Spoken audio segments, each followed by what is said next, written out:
Depuis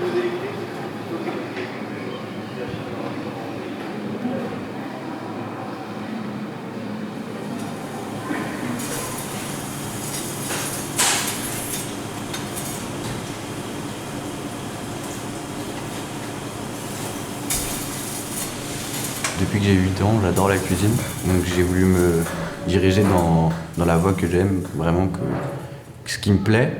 Et donc je me suis tout de suite tourné dans un lycée professionnel, parce que je savais très bien que, en général, ça allait pas m'intéresser, et qu'en cuisine, j'allais pouvoir être passionné et pouvoir faire ce que j'aime. Ça a commencé chez ma famille, je préparais toujours quelque chose, je me ramenais jamais sans rien. Et à un moment donné, je me suis dit, c'est pas ça que je veux faire. Le général, ça me convient pas. Et si je sais ce que je veux faire, pourquoi je le commence pas tôt? Quand j'étais petit, je cuisinais un peu. Au début, je pensais pas que je voulais en faire mon métier. Et après, j'ai décidé de me lancer dedans.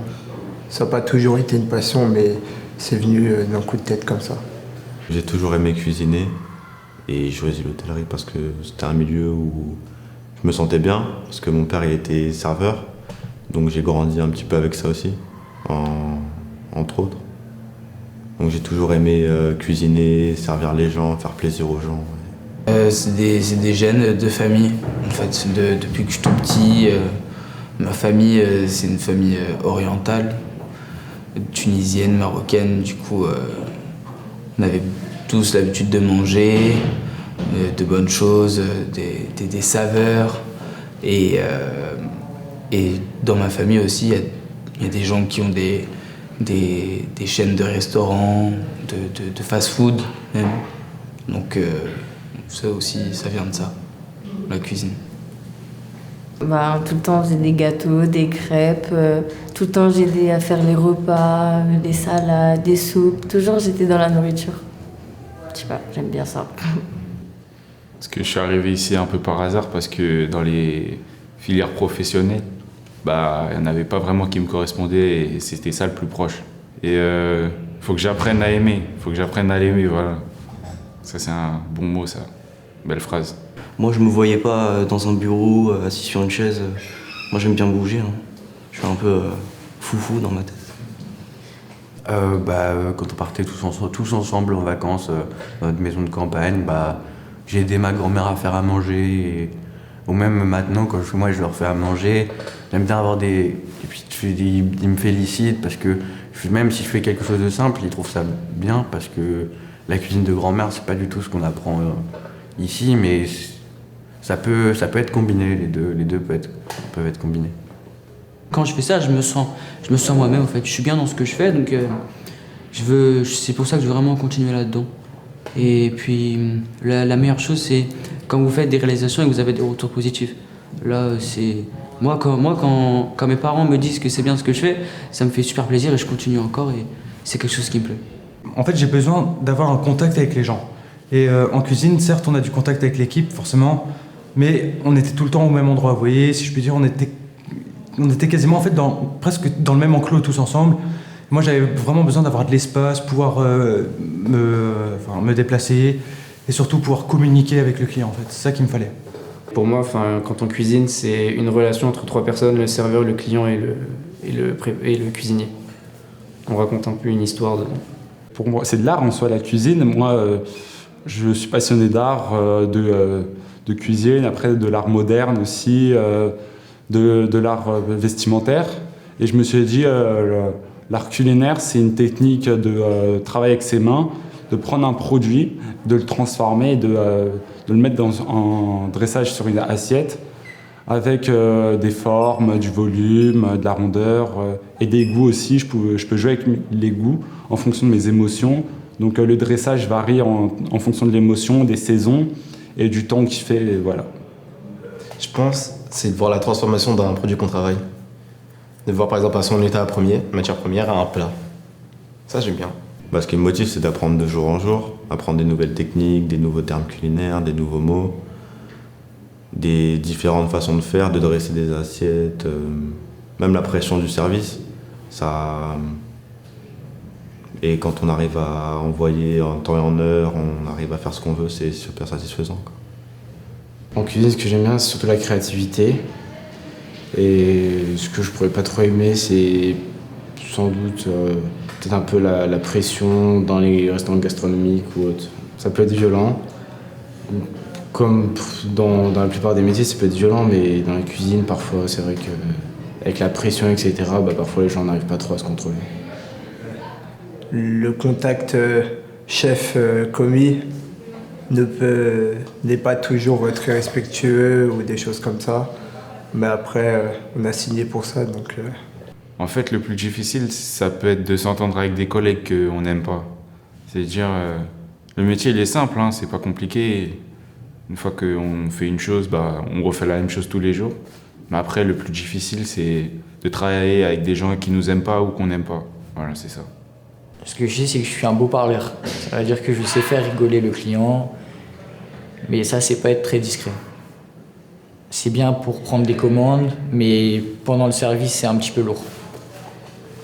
Parce que justement, le client, il aime bien, s'il est accompagné de personnes, il aime bien parler avec ces personnes-là, peut-être de sujets importants ou quoi que ce soit d'autre. C'est dur, très dur. D'ailleurs, quand je suis arrivé, je pensais pas que c'était aussi dur, la filière hôtelière. Mais vu que j'aime, ça me pose pas de problème. Je me donne à fond. Moi, ce que j'aime bien, c'est travailler dans une brigade, j'aime bien, mais quand en fait t'es là, quand t'es commis à faire éplucher des pommes de terre pendant 1 heure, ça me plaît pas beaucoup. Et je préfère prendre l'avant et sortir complètement du étoilé.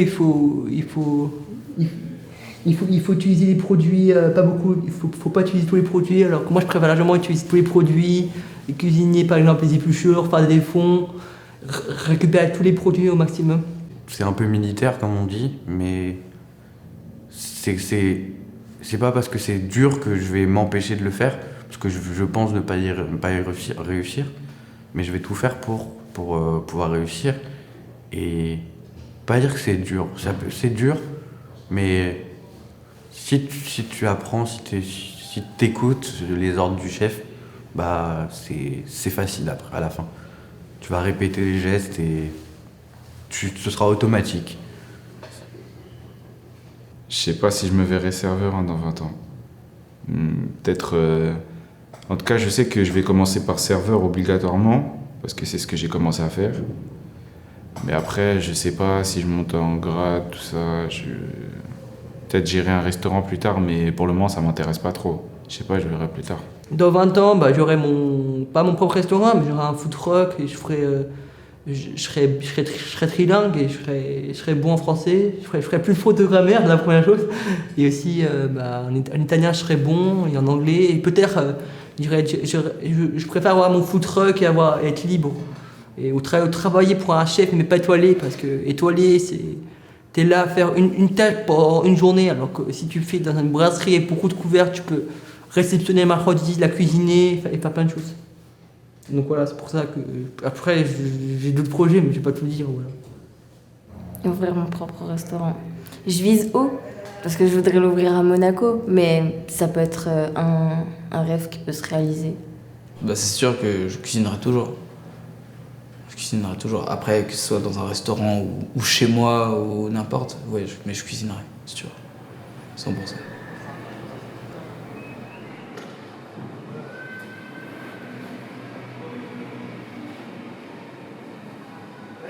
En littérature, même si c'est pas trop mon truc, comme la plupart des gens, mais en littérature, c'est vrai que c'est compliqué, mais je préfère les livres de cuisine que lire des livres classiques. Ouais. Non, je me vois pas lire, pas du tout. J'ai jamais été un grand lecteur et je pense que je le serai jamais. Je sais que dans ma famille, il y a mon père qui a écrit un livre, qui fait aussi des cours pour la lecture et tout ça, donc je m'intéresse un peu aussi. Mais je suis pas une très grande lectrice, mais si j'achète un livre, je vais le lire à fond parce que je sais que je vais l'aimer. Et c'est vrai que je lis pas, mais quand je lis à fond. Mais c'est rare, quoi. J'aime bien lire, oui, mais surtout quand ça m'intéresse. Non, en fait, j'aime pas lire, mais en soi, j'aime quand même lire. En fait, je sais pas comment expliquer ça, mais J'aime pas lire quand c'est dans un contexte forcé, ça veut dire lis ce livre et fais-le. Mais j'aime bien lire quand c'est moi, de mon propre chef, qui dit je vais lire ce livre parce qu'il m'intéresse ou que l'histoire est accrochante. Parce que ça m'ennuie et j'arrive pas à imaginer dans ma tête.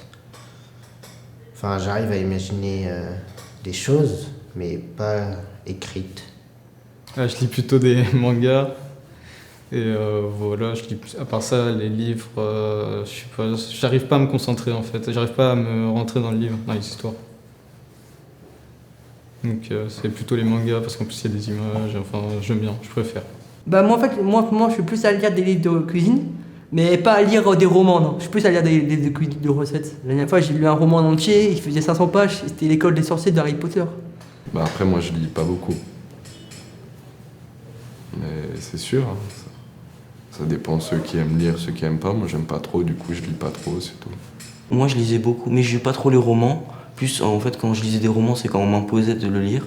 Mais moi je lis beaucoup de BD. Parce que mon père il a plein de BD, il en a 2000. C'est-à-dire je lis beaucoup les Schtroumpfs, Tintin. Des fois j'ai le temps de lire mais je le fais pas. Je sais pas pourquoi, je vois avec les copains, ou je joue, ou je fais d'autres choses mais je lis pas en fait.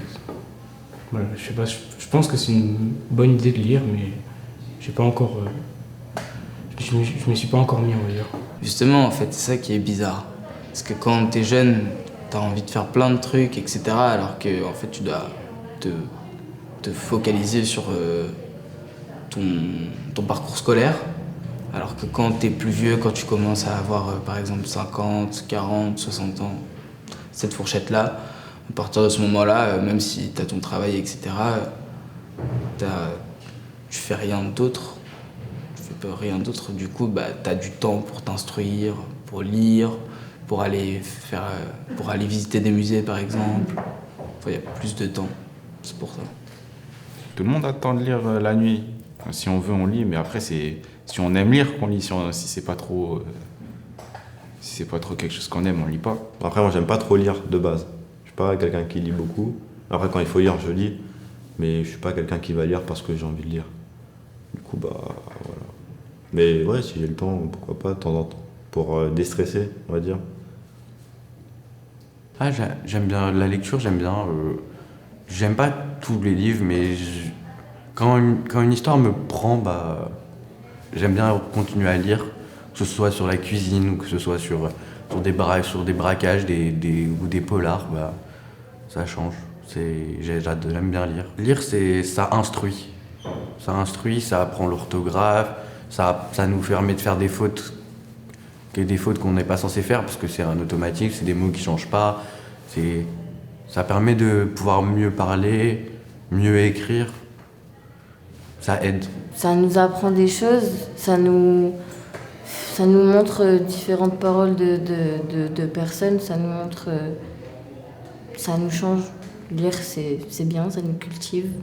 On voit des mots, des fois qu'on connaît pas. Et dans la littérature, pour moi, c'était, il y en avait pas, j'aimais pas du tout. Comme je suis dyslexique, dysorthographique, pour moi, la lecture, l'orthographe, c'était insupportable. Et même aussi, par exemple, pour envoyer un mail à ton boss, tu vas envoyer un mail à ton boss, tu pourras pas faire de faute. Parce qu'il y a souvent des patrons, des patronnes qui aiment pas qu'on fasse de fautes de français quand on envoie un mail. C'est tout. Les livres, je pense que Le Fumoir, ça a été le premier livre que j'ai lu en entier de ma vie. J'ai jamais lu de livre réellement en entier. En troisième, on me disait lire un livre, j'avais vraiment la flemme, j'allais en résumé sur internet, et puis ça marchait. Donc je me suis dit pourquoi lire. Et puis quand vous nous avez laissé choisir, je me suis dit là c'est vraiment quelque chose que je veux moi. On m'impose pas un livre, c'est moi qui le choisis, donc j'ai choisi celui-là, je l'ai terminé, et puis peut-être ça va me réconcilier avec la lecture, je sais pas. Moi, j'ai choisi Le Fumoir. C'est qu'en fait, en lisant Ce Fumoir, ça m'a fait penser à ma mamie qui est à l'hôpital. Et elle est un peu à l'hôpital à cause de ça. Cette année, j'ai lu un livre, Le Fumoir, de Marius Geoffrey. Donc c'était un écrivain qui racontait son histoire sur l'alcoolisme, enfin l'addiction. Donc c'est un ancien alcoolique, Marius Geoffrey. Il est venu nous parler de son témoignage également en classe. Et il nous a raconté que d'abord il était très alcoolique, son frère l'a enfermé, enfin l'a emmené dans un hôpital psychiatrique. Dans son livre, il raconte sa vie, son vécu, son histoire, comment sont les personnes là-bas, ce qu'ils mangent, les moyens d'évasion qu'il avait, par exemple fumer, après c'était sa nouvelle addiction. Et quand il est sorti, il a redécouvert un monde nouveau, ça lui a fait un choc. J'ai bien aimé ce livre. Je veux pas dire que je me sentais comme Marius dans cette histoire, mais je me reconnaissais dans certaines de ses phases où quand il était pas très bien ou quoi, ça m'a rappelé des choses, même avec des amis, des trucs qu'on a vécu, etc. Non, mais franchement, c'était un bon livre. J'ai plusieurs amis qui ont dû aller à Sainte-Anne avec une dépression. Donc c'était à peu près pour voir tout simplement l'univers de Sainte-Anne via un livre, parce que j'avais déjà eu les anecdotes, mais orales. J'ai l'impression d'être un maton qui grave les détenus de Médoc. C'est vrai qu'il y a des gens qui ont fait des conneries ici. Mais quand tu regardes la majorité des gens sans famille, des pauvres, des paumés, moi ça me rend fou de les voir enfermés là. Franchement, ça leur apporte quoi? J'aime bien je me souvenais pas de ce moment, mais c'est bien. J'aime bien parce que ils expliquent que beaucoup de gens ici ne sont pas heureux, qui se sentent pas bien, qui préfèrent être dehors, avoir une famille, vivre une meilleure vie. Je trouve personnellement c'est ce que je vois dans ce texte. C'est pas grave. Je pensais que pour moi c'était juste un hôpital comme une maison de retraite où certes on avait des médicaments tout ça, mais pas qu'il y avait une réelle prise en charge, une réelle sensation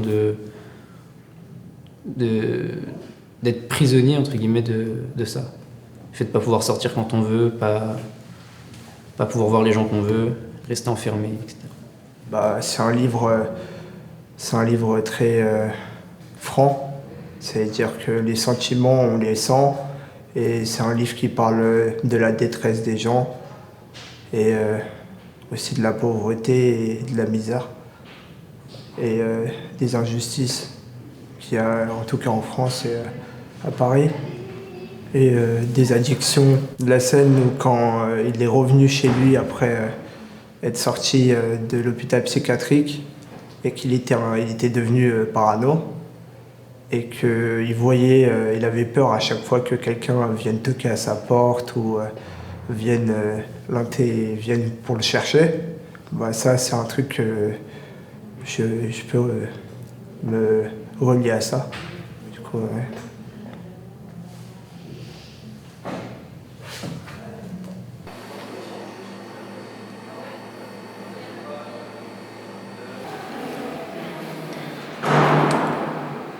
Alors j'ai compris que ce dont j'avais peur, depuis la nuit de ma guérison, cette bête aux aguets, prête à me bondir au visage, n'était pas tapie derrière le rideau, mais en moi. À cet instant précis, elle semblait dormir, mais je la savais là, nichée contre mon cœur, et dans son sommeil, elle me disait que nous allions vivre ensemble une vie qui n'en finirait pas. La sensation de sa présence dans ma poitrine était soudain si nette que je pouvais presque deviner à quelle elle ressemblait, et comme si elle le savait... J'arrive pas à lire. Je suis désolée. C'est l'histoire d'une jeune fille qui est atteinte d'une maladie et qui prend des cachets. Mais je sais pas comment expliquer, mais elle le vit d'une autre façon que nous, la vie.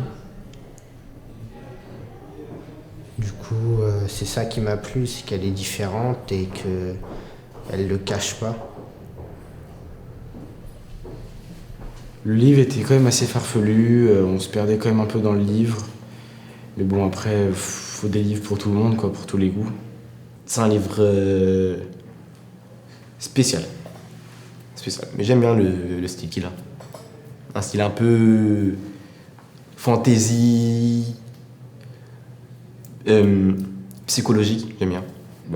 Qu'elle connaît pas son trouble, que c'est pas ce qu'elle a, on lui force à prendre des cachets alors qu'elle sait même pas ce qu'elle prend, pourquoi elle les prend, et je pense que c'est surtout pour ça qu'elle en a marre. Moi c'est un peu ce que j'ai vécu, mais pas à la même intensité. Si je fais un point par exemple avec la société de maintenant, j'ai l'impression qu'il y a beaucoup de personnes qui se mutilent en vue du harcèlement, stress et tout ça. Et même si c'est quelque chose de dur, j'ai l'impression qu'au XXIe siècle, c'est plus devenu une normalité, enfin entre guillemets. Et du coup, je trouve ça particulier.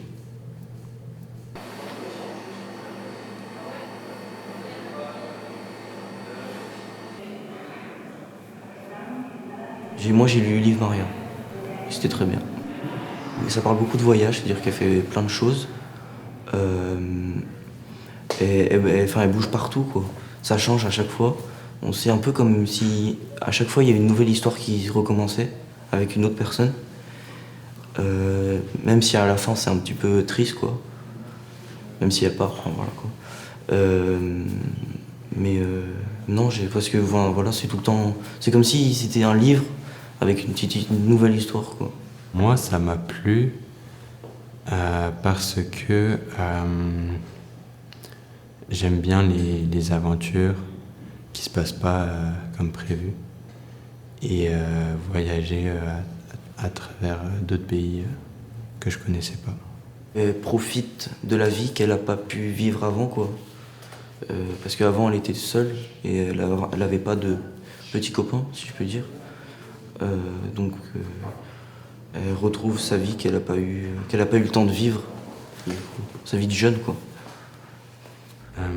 Il y avait 10 ans qu'elle était au Chili et elle n'avait fait que des voyages d'affaires ou des déplacements pour le travail. Maintenant, elle voulait tout voir. Elle voulait aller partout avec ce jeune homme de 25 ans, au bon cœur, au tempérament stable, au rire franc.